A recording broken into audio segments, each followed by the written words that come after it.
Il y a 10 ans, en effet, en 2005, la loi handicap fixait entre autres objectifs l'égalité des chances entre valides et handicapés, notamment en matière de transport. Quand je parle de chance, c'est de pouvoir se déplacer comme tout le monde, au quotidien.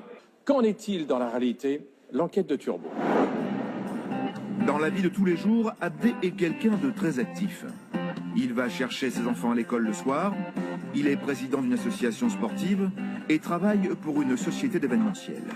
Et s'il peut faire tout ça, c'est en grande partie grâce à son Mercedes Viano, aménagé sur mesure. Ce système-là, c'est le seul qui te permet de monter parallèle à ta voiture. Donc tu gagnes de la place, tu peux te garer sur ce genre de place. Tout a été conçu pour lui permettre de conduire sans aucune difficulté. J'ai les jambes trop courtes pour atteindre le pédalier, donc il fallait vraiment que tout soit conduisible à la main. Une main qui est dédiée au volant, donc le bras droit, et une main qui est dédiée à l'accélérateur et au frein. Abdé souffre de la maladie des os de verre. Lui qui galérait auparavant dans les transports en commun de la banlieue parisienne a vu sa vie changer du tout au tout. Quand tu as un fauteuil électrique de 150 kg tout le temps en dessous de toi, bah forcément, avoir une voiture, c'est beaucoup plus confortable. Donc ouais, ça change la vie, c'est un gain d'autonomie énorme. Mais quel est le prix à payer pour atteindre cette autonomie? 10 ans après la loi handicap sur l'égalité des droits et des chances, vous allez voir à quel point cela reste compliqué pour une personne handicapée d'accéder à la conduite d'un véhicule. C'est le passage obligé pour tous les futurs automobilistes. L'auto-école. Ok. Pour le permis, les règles sont les mêmes que pour les candidats valides. Les personnes à mobilité réduite doivent juste passer en plus une visite médicale. Pour Mariam, ce permis pourrait lui faire économiser plusieurs heures de trajet par semaine.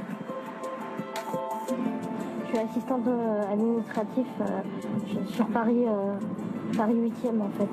En voiture, je mets quasi 3/4 d'heure, 1 heure. Si tout va bien, en transport, je mets quasi 1h30, 2 heures. Mais si elle a pu trouver une auto-école avec un véhicule adapté à côté de chez elle, tout le monde n'a pas cette chance. Toutes les auto-écoles ne font pas la boîte aménagée. Par rapport au coût de l'aménagement, qui est environ à peu près 5 000 €. Et j'ai des élèves qui viennent de très très loin, donc pour justement pouvoir passer le permis pour la boîte aménagée. En effet, en moyenne par département, on compte seulement de 1 à 5 auto-écoles pour personnes handicapées. Direction maintenant la Normandie.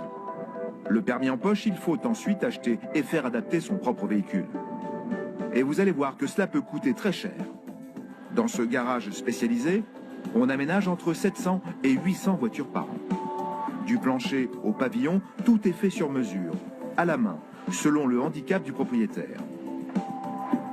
Plusieurs semaines de travail sont souvent nécessaires, comme sur cette Kia. L'entrée se fait par l'arrière et le véhicule se pilote sans avoir besoin de toucher le volant. Donc là, les équipements qui sont adaptés dessus, c'est pour la conduite d'une personne myopathe. Tout se fait directement à l'aide du joystick que je manipule avec la main droite, là, en l'occurrence. Sur ma main gauche, j'ai toutes les commandes de clignotant, d'allumage de feu, d'essuie-glace, de levier de vitesse. Tout est géré directement électroniquement. Environ 25 000 € à l'achat, plus 75 000 € de travaux d'adaptation. À l'arrivée, cette Kia coûte 100 000 € à son propriétaire. Nous retrouvons Abdé, en région parisienne. Les différents organismes d'aide financent les aménagements des véhicules pour les personnes à mobilité réduite à hauteur de 15 000 € maximum. Pour adapter son Viano, Abdé en a eu pour 22 000 € de travaux. Il a dû en payer 10 000 de sa poche. Comme la plupart des conducteurs handicapés, c'est maintenant un autre problème qu'il rencontre au quotidien. Les 2 roues avant sont à moitié sur la place. Avoir une voiture est une chose, se déplacer avec en est souvent une autre. Donc là, c'est typique, c'est-à-dire qu'il a posé sa voiture sans se préoccuper finalement de où il empiétait. Dans la capitale, 50 000 personnes possèdent une carte de stationnement handicapé pour seulement 5 000 places. Et parfois, quelques incohérences. Vous allez voir que c'est impossible de sortir grâce à ça, enfin à cause de ça. Donc voilà, c'est impossible. Ça, c'est à l'image de beaucoup de choses. C'est à l'image de certains accès dans les lieux publics dits adaptés. C'est adapté pour une norme standard, j'ai envie de dire. Et souvent, les gens qui conseillent les entrepreneurs pour ces adaptations ne sont pas forcément les utilisateurs. Bien plus grave, avec la guerre du stationnement qui fait rage dans les centres-villes, de plus en plus de personnes circulent avec des cartes handicapées non valables.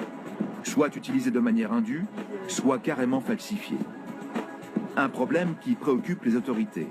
À Paris, selon les associations, sur les 50 000 cartes en circulation, près de la moitié ne seraient pas valides.